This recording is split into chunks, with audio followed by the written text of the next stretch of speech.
All right, cool. So is that the rehearsal room that you all practice in? Yeah, that's where we practice and that's where we record. Oh, So I'm right nice. here just yeah, so as you can see, I'm putting some late hours here. We are finishing Graham's record, the Graham Bonnet Band record. It's our fourth one. I Yeah, have to deliver I have to deliver all the tracks to the mixing engineer by the end of this month, beginning of March. So, there's a lot that has to yeah. be done until then. And do you have an official title for the album yet? We don't. We don't. We have like we have some options. Yeah. We're still thinking about it. Like in the past, everything we've done, all the other past albums we've done, there were like names of songs. So we might go with a title track in the album or something like that. But we haven't discussed yet.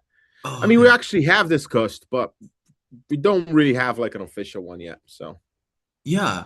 So, yeah, I got so many questions I want to ask, but I think I'll just start with the questions about the new album. cool.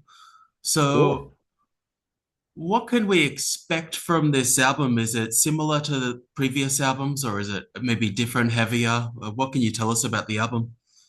Um, I feel like it's similar. I feel like because this is my third album with Graham. My Yeah. first one was that my first Graham Bonnet Band album was the book, Hmm. and then after I had a little hiatus with them, then I came back for Day Out of Nowhere, which is the last one. And so I feel like as far as the production goes, this one sounds a lot closer to Day Out of Nowhere, which I think has a much better production than the previous ones. Yeah. Um, as far as the songwriting, it, it's heavier. It has some heavier songs. It has a couple of heavier songs than Day Out of Nowhere, and but I feel it's a little less progressive. Maybe I think Day Out of Nowhere has a little bit of the progressive element in some of the songs. This one's maybe a little more direct, a little more straight to the point. Oh, It flirts a little bit more maybe with yeah, I mean, but there's some heavy materials, but I feel like it gets closer to Day Out and Aware than the previous ones. But it's funny because it's kind of like shaping up. It's shaping up nicely, but like there's like almost like half of the album's heavy, and then like half of the album it's more like AOR, like more in the lines of Since You've Been Gone and all that. So I think it will yeah. be a little bit for everybody. Ah, nice. And I Yeah. wanted to ask, how did you manage Mhm. to get Bruce Dickinson to appear on the record? Was that through Graham's connection with Bruce? Yeah, yeah. So yeah, I mean, it's a long story. Like, of course, Bruce and Graham they go way back as Yeah, far as they didn't necessarily were close friends, but there were early days of Maiden and Rainbow, and Bruce wasn't Sensum before and all that. And so they go way back and they have like a mutual admiration for each other's work from way back. But this particular collaboration, it happened through a good friend of mine, um, Brendan Duffy. He is a mixing engineer and a producer. So he mixed our last album, Day Out in Nowhere, mhm. and he's also mixing this album. And he is Bruce's producer. He mixed Bruce Dickinson's last album, the Mandrake Yeah, project. And he's producing Bruce's new album right now, which I'm not aware of the title or anything like that, but I'm sure it's going to be phenomenal. And because Brendan's an extremely talented producer, and Bruce is an extremely talented musician and has a lot of killer musicians in his band too. So I'm sure that's going to sound phenomenal too. So answering your question, through Brendan Duffy, who is oh, mixing our records and mixed our last album, and he's Bruce Dickinson's producer and mixing engineer. So yeah. And what type of song will it be? Is it going to be like a ballad or is it more of like a heavy song? I can play it to you later, but Yeah. like on camera, I think I might just leave that out for now. I'll keep the surprise. I'll play for you later, Okay, off the yeah. record. Okay, off the But record. off the record, I'll play it to you. But I'll but like I'll just let the surprise. And again, we have a lot of other really, really, really interesting guests that we're gonna be announcing on the next couple of weeks and days, and like Oh, We have a Nice. lot of other guests too. And you know, and funny enough, we were not even supposed to announce Bruce's feature on it yet, but you know, Graham got a little too excited because Bruce was the first one to record Yeah. out of all the guests we have. And then, you know, Graham got a little excited with his performance because it does sound really good. And he actually accidentally spoke about it in an interview, and then just like, all right, fuck, you know, now we Yeah. have Well, to now talk everyone about knows. Might it. as well talk Now about it. everybody knows it's a blabbermouth. We have to talk about it. Yeah. But we also we have like three more very special guests also on the album that we're going to be talking about it very shortly. So Yeah. we're very excited about it. And when you did the collaborations with the other guests, did they record in their own studio and send it to you, or did they come in and record together? They recorded like the other three ones. They recorded in their own studio. Yeah. Let me Uh, just think about it for a second. Yeah, yeah, they are recording in their studio. I mean, Bruce was the only one that because he was in LA working on his record, yeah. and Brendan Duffy, his producer, is our mixing engineer and a good friend of mine, a good friend of ours. So I actually went to the studio with Bruce and Brendan, and we worked on that song together. So Yeah. he was the only one that I was actually, you know, in the room with them and in the process. But there are the three guests. We just send in the material, and you know, we talk about it, what kind of approach we thought the song should have it, but also we kind of just let them have fun too, you know. Yeah. And what was it like working with Bruce? Because he's super high caliber when it comes to highest selling artists. It's like Metallica and Iron Maiden, so he's in the top two. Yeah. Oh, he's phenomenal. And you know, yeah, I mean, Jesus, I mean, for me, he's my, you know, Iron Maiden's my top one band in the world, like Yeah. more than Metallica for me, to be honest. Yeah. But as far as, yeah, I understand as far as importance and cultural importance, but like for me personally, Yeah. Maiden's number one. And also for me personally, even like his solo work is something I absolutely love, you know.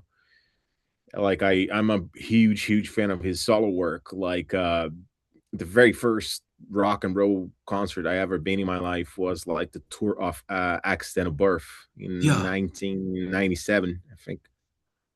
Yeah, that was what, yeah, 1997. That was the very first rock show I ever been to in my life. So I love Iron Maiden and I love his solo work. So it was phenomenal. And actually, to be honest, like this year he released, no, actually not this year, sorry, last year, Yeah. 2025, he released a reimagined version of his classic album Balls to Picasso. He released Yeah. more Balls to Picasso, and I actually got to play a track. I play guitar in a song on that album. So Wow. I did the guitars on the song "Shoot Out the Clouds." So I Oh, worked with Bruce previously, yeah. So I yeah. played guitar on that album as a guest, and I wouldn't say as a guest. I'd say more like an extra musician. Oh, that's But cool. yeah, so you know, so I had worked with him in his camp previously, but yeah, working with him. But for me, working with him on this particular song was a lot more special and a lot more personal because I co-wrote the song. Like Yeah. the instrumental was mine, and then I presented the instrumental to Graham, and Graham loved the instrumental, and then he started writing the melodies and the lyrics on top of it. And then, you know, I was like, oh my god, like this is a very surreal moment of my life. You know, I co-wrote a song with Graham Bonnet, which is Yeah. already phenomenal, but Yeah. with that I'm a little more used because, you know, I've been working with the man for 10 years now or even more. And then all of a sudden, like, I co-wrote a song with Graham Bonnet, and then Bruce Dickinson singing that, and I was like, wow, this is really special, you know, for me. That had like a lot of value. Like I remember growing up and having like rainbow posters and Iron Maiden Yeah. posters in my wall, and I'm like, all of a sudden, like I'm co-writing a song with Graham and having Bruce on it. I was like, wow, this is incredible. So I feel extremely grateful for being part of this collaboration and for how everything, you know, evolved, you know. Yeah. And then and Bruce was super kind to us with his time and his talent and his gift, and you know, everybody in his camp was super nice to us, his management and everything's really good. They're being way too kind to us. And after the song, he even decided to donate even more of his time and shoot a music video with us for the Yeah. song, which, you know, that we really didn't see it coming. But Yeah. I saw some and pictures from the music video. It looks like you're in a church or something. But looks like it's going to be a yeah, cool video. yeah, it's like a scenario. It's not a real church. It's Yeah. you know, as one would imagine, LA has a lot of filming going on, Hmm. TV and productions, and like So there's a lot of like different scenarios Yeah. in LA that you can just rent Yeah. for video productions. And that one just seemed like a good idea according to our director, which is a friend of mine too, Mr. Leo Liberty. Mhm. He already, he directed the last Megadeth video, I think. Yeah. And he actually done like a couple of Megadeth videos, and I think he's done like a video for Bruce that's probably coming out soon too. Uh but anyway, so yeah. So again, that was like another very pleasant collaboration, having Leo working with Bruce, because they knew each other and all that. So Bruce was very comfortable on camera, and Leo was a great director, and Graham was very comfortable on camera. And yeah, it's gonna be a cool video. And it pushed us to work a little quicker, just to make fit into Bruce's schedule, because Bruce was in LA working on his album. Yeah. And so we pushed us to move a little faster. Uh, but then we ended up shooting like two videos on that weekend. One of this song that has the feature of Bruce, and another one that's just one of our songs. It's going to be another single. So Yeah. Uh, yeah, do you feel like it's kind of like a pretty big privilege to play with Graham? Because when I think of like my 10 favorite guitarists of all time, three of them have been in Graham's bands, Richie Blackmore, Steve Vai, Yngwie Malmsteen. And then there's all these other kind of like well-known guitarists like Bob Kulick and, there yeah, was, I think, Mick Moody as well. yeah. I mean, I two of my favorite guitar players played with Graham, which Richie Blackmore and Steve Vai for sure. Yeah. Yeah, I mean. Yeah, I mean, like, look, after 10 years, more than 10 years, I joined his band in like 2014. Yeah. And I think at this point, I am the guitar player that has more releases in his whole catalog, Yeah. more than any other guitar player. And I'm the guitar player that collabed with him the most, as far as like writing songs and being in his solo records and in bands with him. And yeah, I mean, like, yeah, it's surreal. I mean, when I first got the call, I was like, wow, this is this is, if you really feel like I have what it takes, because you had really good guitar players in your band before. And so yeah, in the beginning, like, to be honest, the pressure was a lot. Like in the beginning, I there was a lot of pressure that came with it. It's Yeah. definitely a privilege, but with the privilege, there was a lot of pressure. Yeah. And in the beginning, it scared me a little bit. It was something that I was like, I was very worried, and was like, wow. Well, Graham was always super cool with me, because, like, even he used to tell me stories about when Steve Vai joined the band instead of Yngwie. Yeah. He used to tell me that even Steve kind of struggled with the pressure of replacing Yngwie, and in the context, because Yngwie Yeah. was already doing really well with Alcatraz, and having a lot of good feedback from fans and all that. So yeah, in the beginning was like, yeah, it's a privilege, but came with a lot of pressure. That the beginning was kind of hard, but like eventually, I just Graham's always been super nice and to me, and again, where we always connected musically speaking, me and him, he was always very kind of he was always open to me about like wanting me to be myself. It's like, look, I don't want you to play like Yngwie. I don't want you to play like Steve. Mm. And I remember he even told me that, like, he said that to Steve Vai, like, when Steve was struggling with the whole Yngwie thing. He's like, I don't want you to be Yngwie. You just be you. And again, that was Graham with me, because when he hired me, I was like, look, I'm not the guy that plays Yngwie note for note just like Mm. Yngwie does. There's a lot of guys like that in the internet. Yeah. But I'm not that guy, just because I never had the interest in being that guy. I always looked for my own voice, and from being who I am as a musician, and finding my own way of playing and my own way of expressing, right? And that's how we all connected, because he's like, yeah, that's exactly what I want. And I don't want a Yngwie clone. There's tons of those guys. Every city has like a guy that he's an Yngwie clone with the Strat, Yeah. the same moves and all the same licks and all that. So he was always like, be yourself and do your thing. And I feel like musically, that's we connected so well, because like we start, like, our writing process, it flows naturally. We Yeah. understand each other musically when we write, like, we wrote a bunch of really good songs together. Like in the first album, we wrote like Into the Night, which ended up being the single, and a lot of other good songs in that album, the book. And Graham's also a phenomenal guitar player. I don't know if people Yeah. don't I've even seen speak. clips of it. Does he Yeah, ever the still typical. play it at live shows, or does he still Not play it? lately, no. Yeah, Lately he doesn't. But like as far as the writing, he still always has his guitar with him. And like when he's writing melodies and when he's writing and a lot of the songs in the album, he actually writes the whole thing. yeah, Like some songs he writes the chords and stuff. He shows up with like the chords and he just shows to me, and I'm like, okay, the chords are great. Let me just make a riff out of your chord. Or sometimes I write the whole instrumental and give it to him, or sometimes I have a little instrumental, he has a little instrumental. I mean, he's always the one that writes out the melodies and the lyrics. That's always him.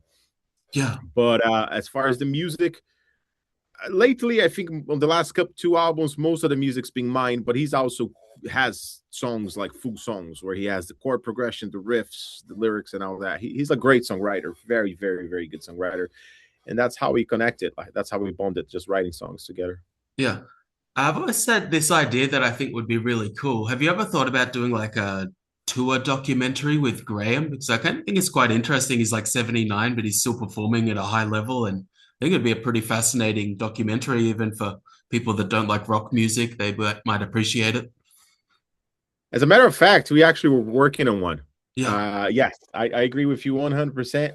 We were working on one, and but then we stopped working on it. But we might just pick it up like a whole Graham documentary. The idea of a Graham documentary, we've not only a tour documentary, but it's just like a documentary about his life, but also you know infuse moments of his life and career and family and all that with tour moments. yeah, Because yes, it's like because like who at this age is still touring at this level, right? I mean, like, okay, yeah, the Stones, but they have all personal jets and personal chefs, personal doctors, personal massage yeah, therapists, personal everything, chefs and stuff. We're doing it for real. We were like jumping on a plane, 4 hours in a van. Like who at that age is doing that? Like, I don't know how he does it. Cause even me, I'm like, I'm a lot younger than him. And sometimes I'm like, man, I don't want to be in this van anymore. I just want to go. Just yeah. like, and I was like, I don't know how he does it. But there's not many But like, people that sing at that a higher level. I mean, David Coverdale's retired. yeah, Ian Gillis from Deep Purple, like I still appreciate him, but he doesn't sound as flash as he used to. And yeah, Alice Cooper still yeah, sounds quite good, but there's not many of them. yeah. Yeah, I mean, Glenn Hughes sounds really good. Yeah, I saw that one song by Steven Tyler at the whole Black Sabbath yeah, thing back to the beginning. I think he sounded incredible on that. yeah, Sammy Hager is around the same age and sounds yeah, incredible, but it's a handful. yeah, Because there's a lot. I'm not gonna say names, but there's like because I don't like to talk poorly about any other artists, but yeah, same. there's a lot of other singers that not even they're like 10, 15 years younger than Graham and Yeah, don't sound half as good as he does. yeah, So there's a lot of like really younger singers that like under 60s and stuff, they're not even close to what Graham does now. It's incredible. Like we're recording. I mean, once we end this beautiful interview, I'll play you some of the stuff we're doing in the new album, and man, some of those vocals performances, I'm like, oh my god, this is so good, Graham. I don't know how you still do it, and you know, and it's funny because for him, it's like he's always singing at the yeah, house and with his guitar, and he's always jamming, but he doesn't have like a routine or like a regiment of singing scales or breath exercises yeah. or he doesn't do any of that. Like he just basically has his guitar in his hand the whole day, and he's always singing songs and coming up with stuff. Yeah, But so he's his like a voice is still natural there. singer. Just Yeah, and, yeah, and, and I think like that is the beauty of a lot of singers from that era, a lot of yeah, singers from that generation. They all have very personal sounds. They all have like if you compare like Ronnie Dio and then yeah, Graham, they're completely different. And then again, like Ian Gillan, completely different singers. So yeah, they all had like their own thing going on because none of them went to music school or none. I mean, maybe they went to music school, but it was like the choir, the church choir. It wasn't like they took lessons to use. Oh, you do this with your nose and you do this with your throat, and mm, they just learned how to sing instinctively. So they found their own sound, and I think that's why maybe a lot of rock singers from that generation sound a lot more interesting than some of the modern rock singers that sometimes they tend to sound a little similar because they all learn the same tricks, kind of thing. yeah. Especially like in power metal, I can't. Some of the singers I can't tell which Yeah. is which. Yeah, yeah, exactly. Again, I'm not dropping names and I'm not Yeah, talking shit about anybody's work, but like sometimes I'm like, yeah, Dio, you sound like the other guy that's kind of trying to sound like Dio, that's kind of trying to sound, you know what I'm saying? I'm like, yeah, like we are, they all learn the same tricks, and again, like I respect because that with that comes a lot of technique and a lot of consistency on their singing, and I'm sure they probably will have like a their voice functioning really well into very old age because they have a lot of technique on their Yeah. singing, but some younger singers do sound a little similar from each other. I'm like I can't really tell who's who because they all have the same tricks and they all get inspired by the same singers. Yeah, I think Graham's got a certain type of voice it can go for a long time as well. Like Axel, I love him as a singer, but because he has that raspy falsetto, I think he might have blown out his vocal cords a bit doing it too much. So it's Yeah, a I mean, I love Axe, I love Guns N' Roses, but yeah, I mean, but like the thing about Axel too is like I think his lower register is like it's just as beautiful. Like yeah, when he sings things like "It's so easy, easy," when he's in that lower register, I'm like, yeah, man, just stay there. You good? yeah. Like I think you that have sounds such a better too. beautiful. I agree. Yeah, he's such a great singer. Yeah, when he's in his lowest lower register, and but like and it's funny because like when I saw Axel with doing the whole ACDC thing, like I don't Mm. know how long ago was that, Yeah, like a few five years years, ago. something like that. Yeah, Yeah, I thought he sounded really good on that. yeah. I thought he sounded good. Yeah, the ACDC thing is like, oh my god, he sounded really good doing this. It's like, Yeah, yeah. But again, I love Guns N' Roses, like incredible band. So great songs, so many great songs, and yeah. Slash, of course, is an incredible guitar player. And funny enough, like Slash also recorded with Graham. Not many people know that, but Really? like, yeah, Oh, there's one of Graham's albums, I think from either early 2000s or late 90s, called like yeah, the day I went mad. yeah. So Slash did a feature in that album. Oh, okay. I'll have to have a Yeah, listen. yeah. Just put Yeah. Graham Bonnet and Slash. Mhm. There's always like things that you wouldn't know about Graham that I only found out recently, like Anthem. They're like legendary in Japan, and he did an album with Yeah, them. they did. Yeah. Oh my God, they have this one song called "Hunting Time," Yeah, and I always say that to Graham. Like that's one of my favorite vocal performances that he's ever recorded. Like he sounds so good in that one. That's like yeah. wow. But I wish there was some videos. I wanted to like try post some clips of Graham with Anthem, but I can't seem to find anything on the internet. Yeah, I'm not sure if they ever performed live, or if they did, that was probably like pre pre like smartphones kind of. Yeah, and even if when they recorded in the studio, I guess a lot of people didn't just bring the video camera for the day to get some footage. Right. Right. Yeah. We played their guitar player played with us our last tour in Japan. That was Yeah. 2023. Actually, their bass player played guitar with us, which was funny. Oh yeah. Uh in our last tour in Japan in 2023. But yeah, those guys Yeah. incredible musicians, incredible band in that, yeah. Yeah, and that's the thing about Graham, man, and that's what I absolutely think he deserves a documentary. There's so many stories to this man's life. It's like he should have, been a lot more well known to the general public. I mean, one of the best voices in rock and roll, in my humble opinion, for sure.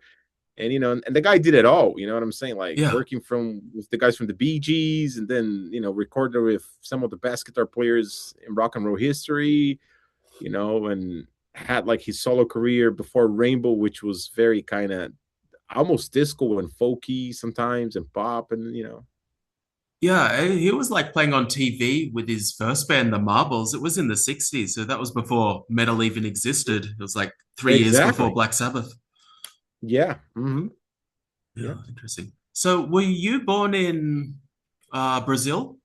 I was born in Brazil. Yeah. Yeah, and then when did you move overseas? I left about 22 years ago, Uh-huh. something like that. I went first. I moved to Dublin in Ireland, Yeah, and I studied music and music production in Dublin because I mean I love Thin Lizzy. Thin Lizzy is one yeah, of my favorite bands, and I love Irish rock and roll in general. Like I love Irish music and Irish rock and roll. But Thin Lizzy is one of my favorite bands. I mean I love Phil Lynott and yeah. um and all the Lizzy and all the twin guitars. So I ended up going to Dublin and I studied music there and music production and I stayed there for 5 years. And then long story short, I came here with a band. We're finishing our like second record, this Irish band I used to play with. Hmm. And then once we got here, the band broke up. But then I auditioned for another band in LA. There was an American band back in the day. And I got this audition and they had like management, they had label. So I ended up staying and working with them. I ended up getting like a working artist working visa, Hmm. and I ended up staying here working with bands. And then I met Graham back in 2013, I Yeah. think. And then in 2020, and then in 2014, we started working together. I see.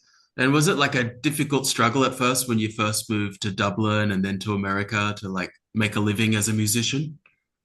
Yeah. I mean, like, making a living as a musician is, I mean, like, it's hard everywhere. I think for me, like, the reason I decided to go abroad is because, I mean, there's a lot of good rock bands in different languages, and there's a lot of good rock bands in Yeah. Brazil too, even in singing in English. And now that like Yeah. Sepultura being the big one, but there's even Angra and a bunch And of great. other Yeah. ones. Yeah, but like, for me, it's like I wanted to learn how to speak English either in England or in the US, or in some places where rock and roll was kind of born and created and all that. I wanted to understand the culture and experience the culture. So I decided to go, and yeah, and and in Dublin I had all sorts of jobs. I used to play in the streets like busking to make my living. Worked in a bunch of bars. I mean, delivered pizzas. I mean, you name it. It's like, yeah. Yeah. I mean, being a musician, just a lot of ups and downs, and but and there's good moments and bad moments financially, and but if you are a true musician, I'm sure you didn't start on the business because of the money. The money might come or might not come, but that's how good. I think if you're a true musician, that's not why you're doing it, and you're okay with either way. You just and that's and again, and for me, that's how I try to do my life, and that's how I try to take my career. Is like I play music I love. I mean, sure, I worked with a bunch of artists that I wasn't necessarily in love with their music, but those never really brought me the best results. All the best results I had in my career, professionally speaking, even financially speaking, was playing music I love. So I just think you should basically stick with your guns and just Hmm. stick with your guns long enough, and then things kind of find a way to work out. Yeah. And who would you say were the first five guitarists or bands that you were really interested in when you were younger that made you want to become a musician? All right, Guns N' Roses. So Yeah. Slash and Guns N' Roses for sure. Iron Maiden, Hmm. Iron Maiden for sure. I mean, all of them, Adrian, Dave, Yannick, all of them, I think have something very special. I'll say Iron Maiden's probably the big one, and then Yeah. Guns N' Roses was the first two ones was definitely Iron Maiden and Guns N' Roses. They were the two first ones. And then after those two bands, I started going back to the classics, and then I discovered Deep Purple, Sabbath, Yeah. Rainbow, and then I became like a Richie Blackmore fanatic. I love Richie Blackmore, Yeah. Richie Blackmore for sure. And then after that, I started going more into instrumental stuff, and then I fell in love with guys like Steve Vai and Joe Satriani. But and that's the thing. When everybody tells me like out of all the guys that played with Graham, Yeah. guitar players, like which ones I like the better, and I like them like my favorites would be like Steve Vai, Blackmore, and Schenker, but for different reasons, right? I think as far as like lead work, like soloing, I think I'll stay with Steve Vai. I mean, for Yeah. me, uh, he's like the one that I'm like, oh my, but like as far as like songwriters and riff writers, I mean, how can you beat Michael Schenker and how can you beat like Richard Blackmore? I mean, Mm. Richard Blackmore arguably wrote the most relevant guitar riff, the biggest guitar riff of all times. I mean, the man wrote it himself, so how can you argue to that? So as far as like songwriting and riff writing, I mean, I'll say Richard Blackmore and Schenker slightly after, but Richie's the first for me. Yeah, I feel like Richie is probably one of the most influential. He sort of brought in the neoclassical style, and then Randy Rhoads Yeah, really accelerated on it, and so did Ingve. yeah.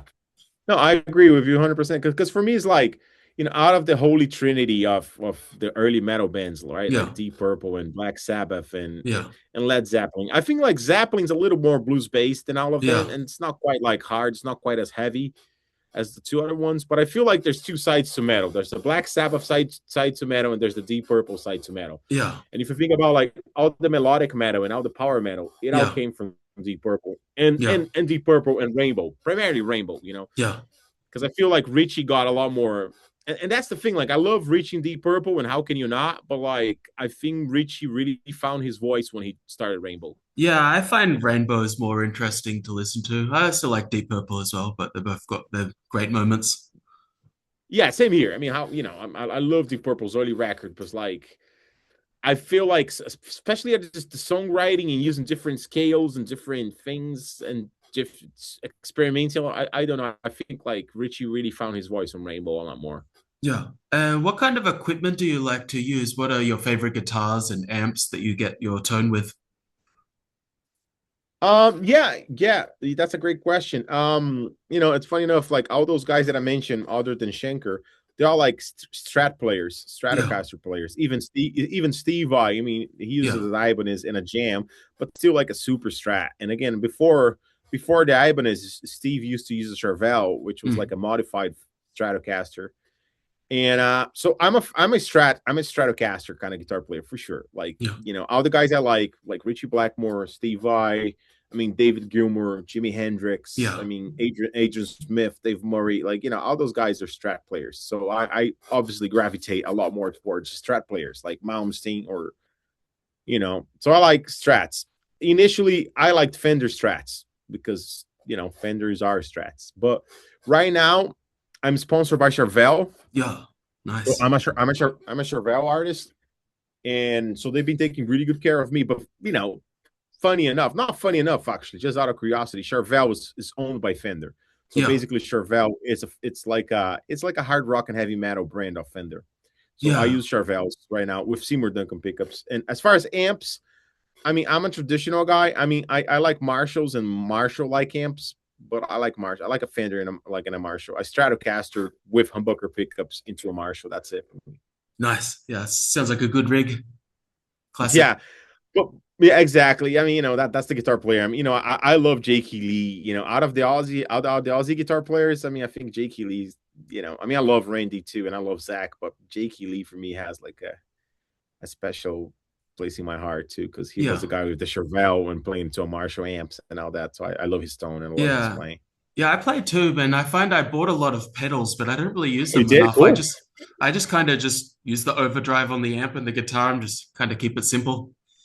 That's all you need really. For me, is like I use I like the overdrives and Marshall amps, Yeah, and I might put like an overdrive before the overdrive of the amp when I want to go to a solo, yeah, and again I put a little delay on the effects loop, yeah. and that's about it for me. A wah wah pedal, a crybaby, Hmm. that's it for me, like really. But to be honest, as of lately, because of touring and the price of touring and the costs of airlines and all that, Yeah, I've downsized my gear, so I've been using digital stuff like the yeah, Fractal and like those kind of pedal boards, and so I use a Fractal FM3, which is digital, but I also bring like a tube power amp, so it's like a hybrid rig, so it's like a tube power amp made by an American company called KSR, but yeah, I put like a digital preamp into it because I have to fly with my rig. Like, I can't really bring like a Marshall head with me in the flights, and again, I got tired of like showing up to a venue and like some nights I have a good amp and some nights I don't have a good amp. yeah, So I like the consistency of the digital, but nothing beats the feeling of having like two Marshall stacks yeah. behind you and you're like, man, that's the best feeling in the world, of course. But sometimes you can have it, sometimes you can't. So Yeah, I see. Yeah, the digital stuff's great too. I got one of the neural DSP plugins, and it oh sounds yeah. fine. Yeah. Like the near DSP has like a pedal board called the Quad Cortex. Like I might switch to that at some point. Like I heard really good guitar players using that gear and having incredible sounds. Because fairness, like even the big bands now they're going digital. Like Yeah, Metallica uses the Fractal. They yeah, don't use like real amps anymore. I mean Iron Maiden, I feel like Dave Murray's using the Fractal. So like a lot of big artists are going digital because of the consistency. You have the same sound night after night. Doesn't matter where you at in the world. And if one breaks, you have like two like ready to go, and it's just so much more consistent. The yeah. I digital. think so. Much easier. Yeah. What else could I ask? So you seem to be quite big in Japan. I notice most of Graham's early concert videos with Steve and Ingve, they're in Japan. You still tour there a lot. Why do you think you're bigger in Japan? Um. Yeah, Japan's still our biggest market for sure. And it's I would say it's like Graham's biggest market, and it's been Graham's biggest market since Rainbow, Yeah, and they're very faithful. They're very loyal fans over there. So I think since Rainbow they loved Graham, and then when Graham started Alcatraz, Japan embraced Alcatraz like no other country. Alcatraz was a really big fan in Japan. I don't know yeah, why, but Japan embraced Alcatraz like European and American countries didn't, And but we tour Japan like every 2 years, so we do to a visit. The last time was 2023. I think after this new record, we'll definitely come to Japan, maybe the end of uh, this year, beginning of next year. yeah. And I didn't get to go to the show, but Graham toured Australia a few years ago. Were you on that tour? No, I wasn't on that tour. I had a little hiatus with the band. I joined Graham's band in 2014. On Yeah, 2017, I left, but then I came back in 2019 or yeah. 2020. Okay. And do you think you will go back to Australia in the future? Oh, I would love to. Yeah, I absolutely would love to. I never been, so I would love to. And I know that's funny that like pre internet, right? Back in the day, you used to have like records that became big some places, but didn't become big in other places. And like there's a part of Graham's career that's very big in Australia, but nowhere else. yeah, Songs like "Warm Ride" and all that. "Warm Ride" apparently was a massive hit in Australia, but it's not a hit anywhere else. yeah, So it's funny that like even like "Baby Blue," his version of that Bob Dylan song "Baby Blue," it's all yeah, over now. "Baby Blue," that's a massive apparently was a massive hit in Australia, but nowhere else. So yeah. Graham had I like hmm. I didn't expect my mum to know anything about Graham, but she looked up his Wikipedia and she knew that song. Yeah, exactly. Like it's funny because Graham's career before Rainbow, and between the Marbles and Rainbow, he had like a couple of albums there that Yeah, had more like a disco feeling, almost like almost like an R&B kind of feeling. yeah, And those albums were quite big in Australia. They did quite well in Australia, but nowhere else. yeah, And it's funny, like how pre-internet you could just be very famous in a country, but not in another country. yeah. I think so. Yeah. What are your favorite songs to play live? With Graham, Yeah, um, of course, the ones I co-wrote with him, yeah, like those have a special place for me because we wrote them together, like "Into the Night." I mean, "Imposter," "Uncle John," like my ones is the ones because I get to, to express myself and I wrote those songs and seeing, and to be honest, like that's kind of one of my highest things in music. Like one of the highs I get out of music's like yeah, I'm fascinated by the fact that like you write a riff on your guitar, right? And then or a chord progression, or you come up with a riff, and usually you play guitar too, right? you yeah, you so when you write or when you're jamming, it's a lot of times it's a very personal thing, right? It's just you with yourself, and and you're using to express your emotions, or you're using to feel something, or to whatever, but it's a very personal thing. So for me, writing, a lot of writing comes from very personal experiences. Even if I'm just writing instrumentals, right? I still mhm, try to translate the energy of those experiences through my music. So for me, it's a trip like how you write a riff, and then eventually I present it to this riff to Graham, or this instrumental progression of riffs and chords to Graham, and then he puts lyrics and melody to it, and then we record, and then we make a video, and then all of a sudden we're in Japan playing that song in front of like a couple thousand people that I never met in my life, and they're singing the lyrics and they're like enjoying the song, and that kind of trips me out a little. It's like but in a very good way. It's a phenomenal experience like that.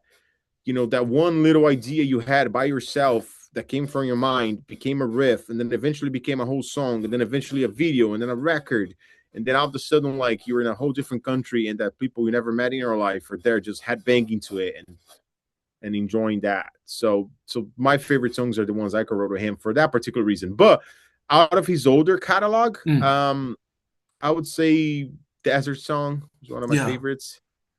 Uh, One that I absolutely used to love playing live, but we haven't done in a while, is "Suffer Me" by Alcatraz. That yeah, one was incredible song. yeah. That's one of my favorites. Yeah, that's a great song. Incredible song. Yeah. So "Suffer Me" for me was one of my favorites. Um, Man, you can beat it Lost in Hollywood, and it's Yeah. usually the one we close the show every night. So you can beat it, Lost in Hollywood. Like Mm. uh South Attack 2 is a lot of fun to play live. It's just letting go and having fun. A lot of the Shanker stuff, man, it's a lot of fun to play live. So I would say, I mean, I don't know but then again, like I remember like that there was one tour that we used to play Skyfire by Alcatraz, and we Yeah, used to that's a good play one. God Bless Video too, like the Mhm. Steve Vai stuff. So that was a lot of fun too. I enjoyed playing God Bless Video and all that. Yeah, and there's another Graham album that I really like. I think it's a bit underrated, but I like the album Dangerous Game. Do you ever play any Oh, songs off Dangerous that Game is album? great. Yeah, Yeah, yeah. In fact, yeah, we played. We used to play Ohio, Tokyo. yeah. We played in Japan a couple of times, but we used to play Witchwood. Actually, Which we would? played Witchwood. Yeah, Witchwood. We played Witchwood like in a lot of concerts. There's a lot of yeah, Yeah. Yeah, I yeah, like that Witchwood. song, Double Man and the title track. They're really cool songs.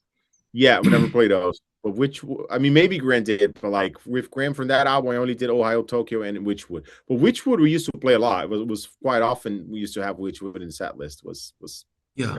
Graham loves that song. And do you still play Kree